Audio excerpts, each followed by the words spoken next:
How to create a desktop shortcut for AOL Mail. Hi everyone, this is Kate and welcome back to another video, and on today's video we will see how we can create desktop shortcut for AOL Mail. So without further delay, let's get started with this video. Open up your browser and in the search bar type in mail.aol.com, press enter in your keyboard. After that, you can log in into your account.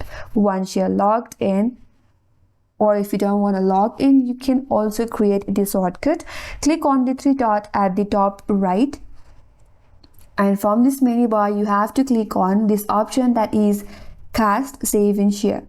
Once you hover your mouse over there, you will see another menu bar and there is an option as create shortcut. Click on it. Now you can name your shortcut. If you want to name it with your name, you can do that as well, but for now I will just type in AOL space 2. Once done, click on create.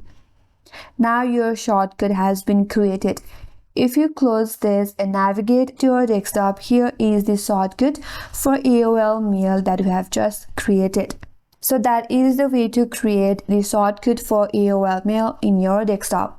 And that's all for today's video. Hope this video was helpful, and if you're new to our channel, consider subscribing. Thanks for watching and stay tuned for more videos.